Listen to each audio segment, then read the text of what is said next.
hoje vai ser sobre o livro Impostora. Então, pessoal, como é que eu conheci esse livro? Pelo Instagram.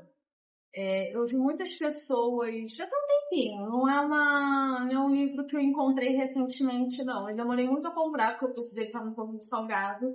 Eu acho que eu comprei na Black Friday, diminuiu um pouquinho o preço dele na Amazon, mas não muito. Mas ele é um livro com preço um pouquinho salgado.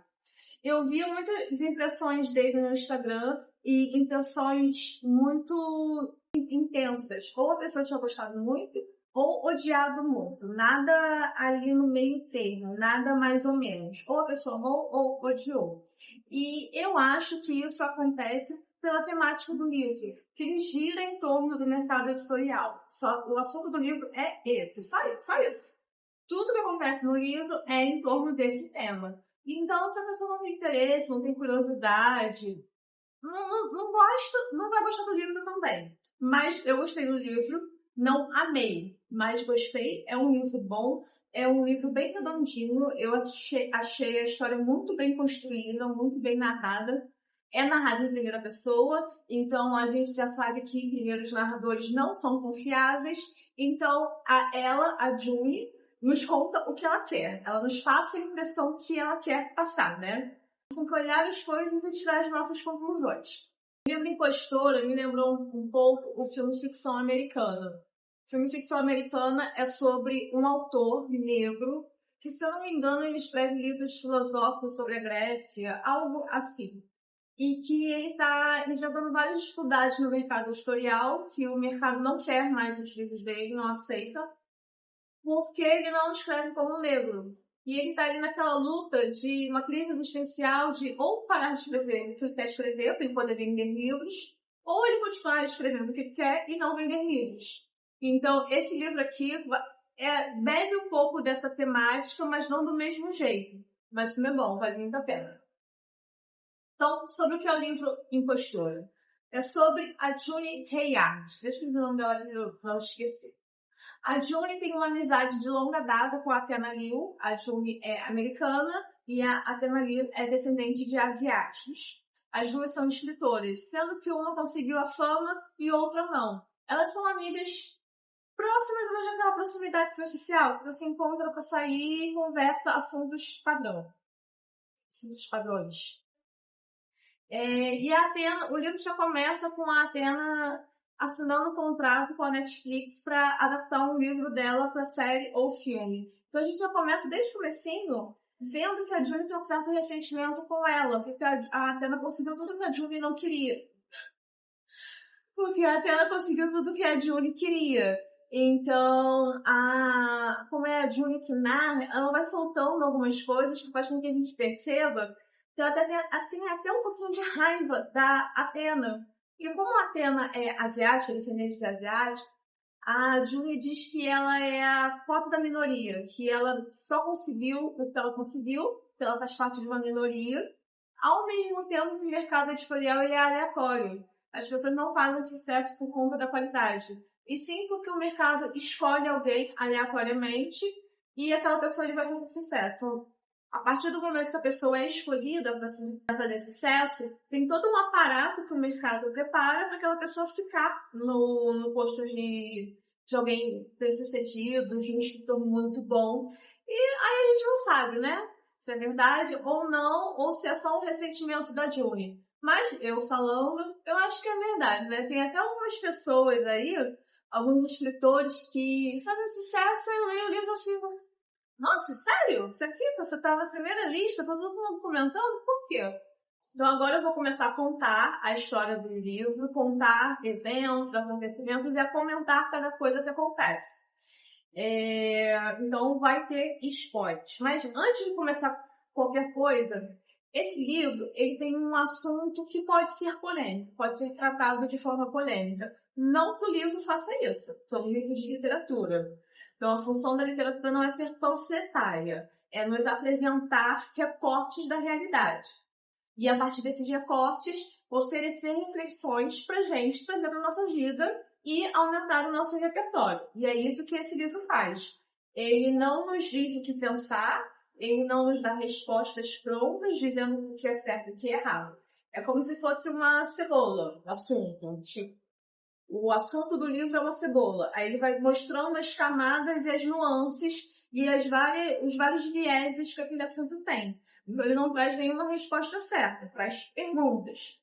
E o que eu vou fazer com esse vídeo, nos comentários, também é isso. Eu vou trazer o que o livro mostrou, os assuntos que ele abriu, o que ele abordou. Eu não vou falar o que é e o que não deve ser. Não vai ser um vídeo opinativo. É um vídeo sobre esse livro. Bom, então eu já contei um pouquinho da amizade delas duas, que era um pouquinho estranha. Pra June, parecia que a Athena só mantinha a amizade das duas para poder contar para June as suas vitórias, que era uma companhia, uma escuta certa que não iria competir com ela. E isso é a impressão que a June passa pra gente. Mas fica uma dúvida, será que a Athena era assim mesmo? Só queria sair com a June para contar as vitórias? Ou era porque ela gostava realmente da June e queria dividir com uma colega? E, infelizmente, sua colega ainda não tinha alcançado o sucesso. Mas é essa impressão que a June passa pra gente, ela narrando a história. Que a Athena era uma pessoa arrogante, distante e indisponível, que só queria aquela amizade para poder ser a amiga bem-sucedida. E que ela era assim com todo mundo. E que ela era uma pessoa antissocial. E com os outros escritores, ela não socializava para não ficar em pé de igualdade ou ficar em um lugar inferior. Ela só socializava com a June, porque a June estava num patamar mais baixo. Mas isso é a June que conta pra gente. Então, será que era isso mesmo? Ou será que a Taylor simplesmente gostava da June? Então, quando elas estão comemorando a assinatura do contrato da Athena com a Netflix, elas vão ao apartamento da Athena para continuar bebendo, comendo coisas, e ali a Athena se engasga. E eu não lembro o que era para a comida, fica presa na garganta dela. A Juni não consegue fazer aquela manobra para tirar a comida da garganta e ela se sufoca e morre. É uma morte ridícula que eu acredito que a escritora só colocou para ela ter que morrer, mas não morrer de uma forma trágica ou de uma forma suspeita em que a June passasse a ser a suspeita. Então é uma morte meio ridícula ali, só para constar, só para a Athena poder morrer mesmo. Aí a June liga para os paramédicos para atenderem a Athena, mas ela já tá morta. Mas antes dos paramédicos chegarem, ela pega o último manuscrito da Athena sem mesmo nem saber o que era. Ela só sabia que era um livro, estava ali escrito, então ela pegou. E aí, depois que passa toda a parte da morte da Athena, ela nos conta que pegou um manuscrito. E mesmo assim, peguei sem querer, só pegou o que era. E aí ela lendo o manuscrito, acha tudo muito interessante, aí tem a brilhante ideia, vou reescrever. Claro que ela vai reescrever sem a intenção de publicar, né? Obviamente. Só que não. Esse manuscrito era sobre a participação dos chineses na Primeira Guerra Mundial. Então é uma temática bem focada, de uma comunidade que a June não faz parte, que a June é americana. Mas ela acha o manuscrito brilhante e reescreve o livro. A Athena, primeiramente, tinha escrito o livro de uma forma bem rebuscada, bem acadêmica. A Julie diz que é um calhamaço, são muitas páginas. Ela ali diminui o livro, ela limpa um pouco, ela torna a coisa um pouco mais comercial do que acadêmica. É um livro, não é de não ficção, mas não é linear, não é um romance. Tem várias histórias sendo entrelaçadas. Então, ela rouba o manuscrito da amiga morta, reescreve e oferece às editoras como seu. A Julie faz muita pesquisa para poder reescrever o livro, até porque é um assunto que ela não conhece. Antes de publicar, ela reescreve muitas coisas com o agente, mas não é tanto reescritura histórica ou de dados. É mais uma reescritura para dar forma ao livro, a forma que eles querem. Uma coisa mais palatável, mais vendável. E aí, durante essa reescrita, uma assistente editorial sugere que o livro passe pelo leitor sensível. Leitor sensível é a figura de uma pessoa que trabalha como leitora de livro, quando o livro tem assuntos identitários. E, no caso, é um livro sobre chineses que participaram da Primeira Guerra, escrito por uma mulher branca. Então, a sugestão veio para evitar que a editora depois passasse por críticas, por questionamentos. E como o livro é um livro escrito a partir de plágio, a partir de um crime, a partir de roubo, a June nega isso. Ela não quer ser feita a leitura sem estudar no livro, se indispõe ali com a assistente editorial, a Candice, e o assunto passa. A menina meio que some do livro, ela não tem mais contato, e aí o assunto morre. E aí, com a publicação do livro, ele faz muito sucesso, a June ganha muito dinheiro, um adiantamento muito alto, começa a participar de várias palestras, as redes sociais dela ganham vários seguidores, e com isso começa a se jogar luz para ela e o livro, e a editora começa a receber várias críticas e questionamentos, em dois pontos. Um, de suspeitas de plágio, e o outro ponto é a questão da autenticidade cultural. Sobre o plágio, não tem como se flexibilizar. Foi um crime, né? Ela roubou um manuscrito. Ela roubou um livro que não foi escrito por ela. Mas a partir daí, a partir desse crime, a partir desse fato, a autora traz pra gente várias possibilidades de reflexão sobre o conceito de plágio. Porque ela roubou um livro. É um crime. Ok, ponto. Isso não é discutido. Mas ela reescreveu. Então, o produto que ela pegou não é o produto que ela publicou. Então, onde começa uma e termina a outra? Se uma começou, outra terminou. A que terminou tirou partes, incluiu partes, mudou o ritmo da leitura.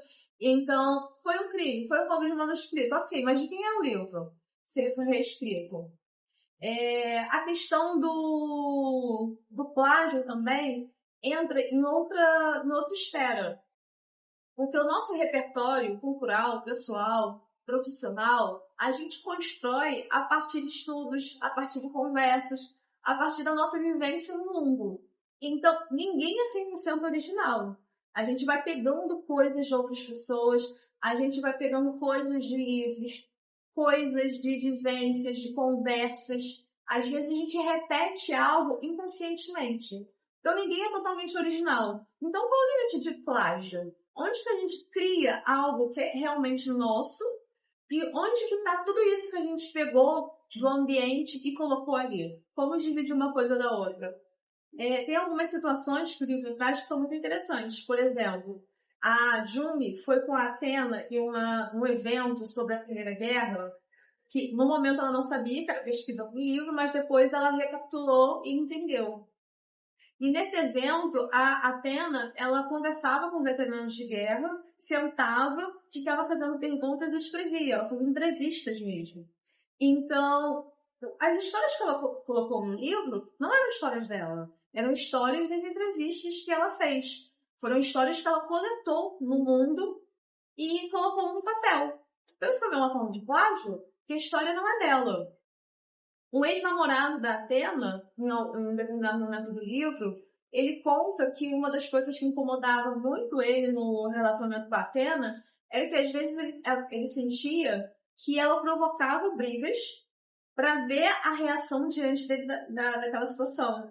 E que depois do acontecido, ele via um conto dela, um artigo publicado em alguma revista, contando aquela situação.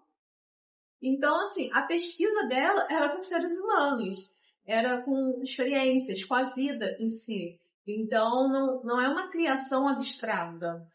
Às vezes pode ser, sei lá, um livro de fantasia, mas no caso dela, não. Assim, não era uma criação abstrata do nada. Ela pegava elementos da vida e transformava em palavras. Então, isso é um tipo de plágio também.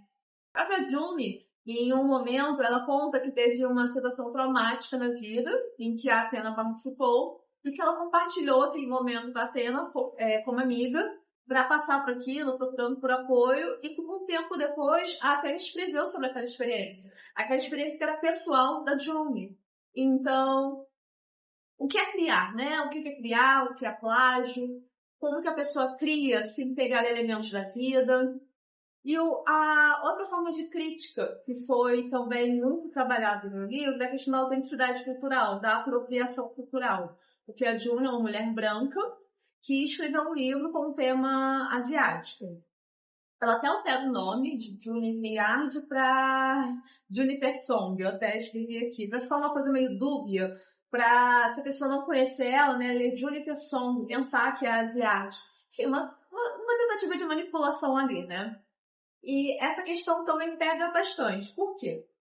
A Athena era descendente de asiático, mas ela também não viveu aquela experiência. Ela escreveu, ela passou para papel, mas ela teria uma autenticidade para escrever sobre aquilo. E a June não, por ser uma mulher branca. Só que nenhuma das duas viveu a situação. Então é mais um entendimento do que algo real, palpável.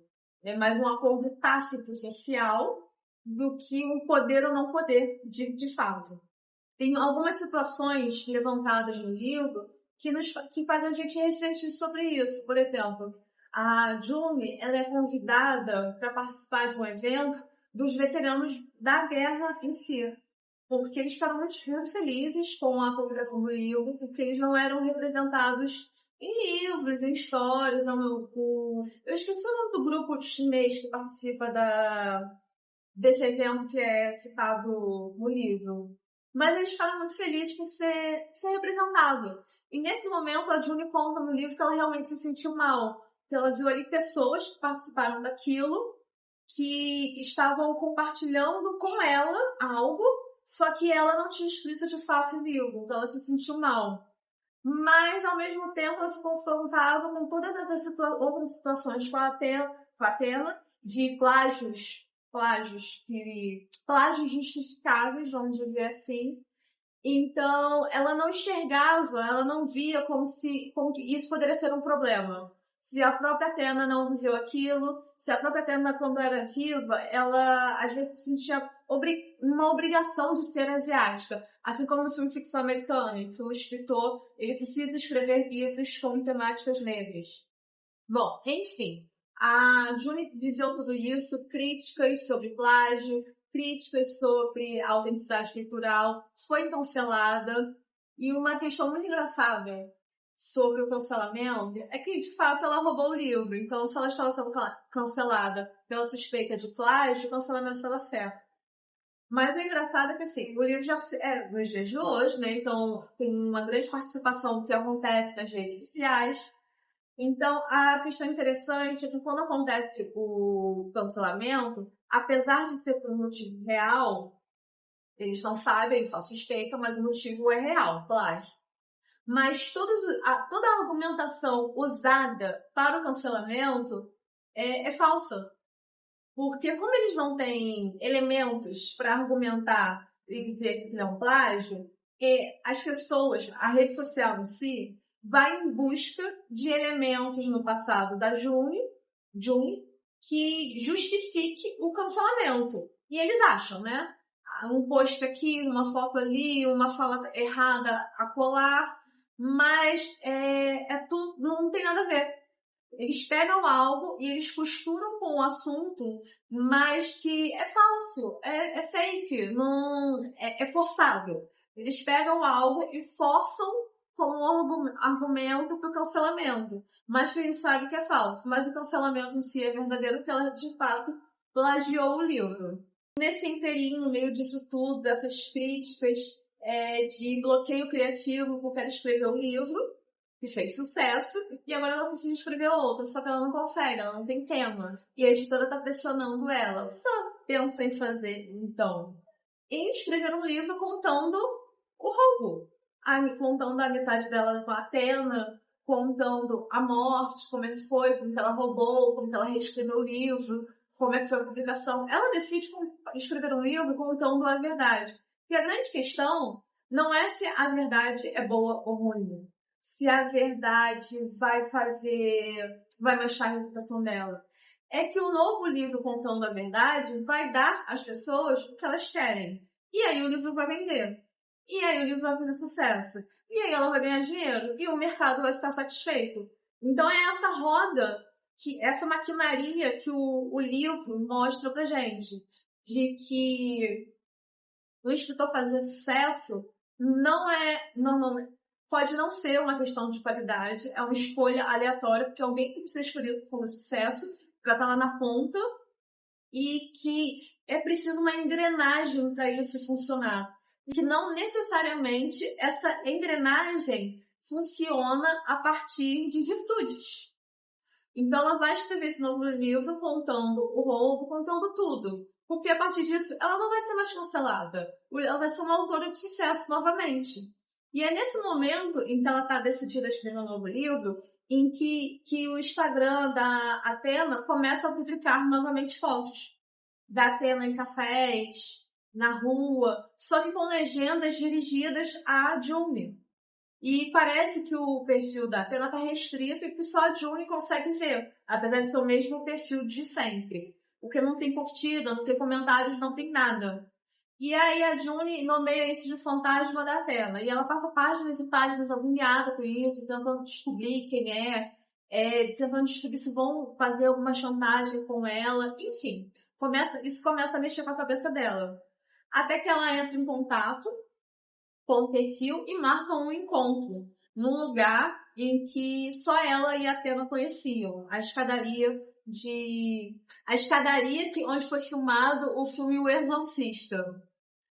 E quando ela chega lá, quem é? É a Candice, a assistente editorial que fez a sugestão de ter um leitor sensível e que ela não quis, e que a partir da negativa da June, a Candice acabou sendo despedida. E não conseguia emprego em lugar nenhum. Então, para se vingar da June, ela começou a perseguir pelo Instagram a June porque ela tinha certeza que o livro era um plágio. Por isso que ela fez até a sugestão do leitor sensível, porque ela não acreditava que a June tivesse escrito o livro. Então, no encontro, ela tá com um gravador e ela consegue com que a June confesse. E ela grava tudo. Na hora eu penso até que a June vai empurrar a Candice das escadas e morrer. Mas o que acontece é que a própria June cai acidentalmente e aí a Candice foge. Porque a June quebra as pernas, os braços, os cavalos, enfim. Não lembro exatamente desse detalhe, mas ela vai para o hospital. E aí a Candice escreve um livro contando tudo. Contando sobre o roubo, sobre o trabalho dela na editora, que ela pediu para ter um leitor sensível, e aí a Julie não quis, ela foi mandada embora, e ela forjou tudo, e conseguiu a confissão da June, aí elas caíram na escada, enfim, ela publica um livro contando tudo. E aí, o que acontece? Ela faz muito sucesso. Faz mais sucesso até do que o livro que a June publicou, que foi roubado. Porque é o que o mercado quer, entretenimento, né? E aí dá um burburinho em redes sociais, ela faz muito sucesso. E aí como que o livro acaba? A June decidindo que ela vai escrever um outro livro contando toda a verdade. Contando sobre o que ela fez, como que era o mesmo livro que ela queria escrever anteriormente, contando a verdade da amizade com a Athena e do roubo do manuscrito, só que agora com a adição do que aconteceu com a Candice, das escadas, da confissão. Por quê? Porque ela vai fazer sucesso, vai vender livro, e é isso que ela quer. Então, por isso que eu achei um livro muito bem amarrado, porque ele começa de um jeito, vai te levando, e aí ele faz esse ciclo, que é o ciclo do mercado editorial. E ele deixa muito claro também que o mercado editorial é um mercado. Ele não é um mercado mais bonitinho ou bonzinho por publicar livros. Ele é um mercado, como qualquer outro. Então, é um livro que eu achei bem legal, bem original, conseguiu ser original, fala muito do mercado editorial, ele gira todo em torno desse tema. Então, se você não tem nenhum interesse, você vai achar chato, com certeza. Eu não conhecia essa escritora, ela já é bem conhecida, tem uma série, uma trilogia com 3 livros enormes sobre a Guerra da Papoula. Todos os outros livros dela, que eu pude perceber, são localizados historicamente na China. Esse aqui parece que é uma exceção, mas acaba falando a mesma coisa. A autora é descendente de asiáticos, ela não é branca, ela é amarela, então ela pode, segundo os leitores da June, então ela pode escrever.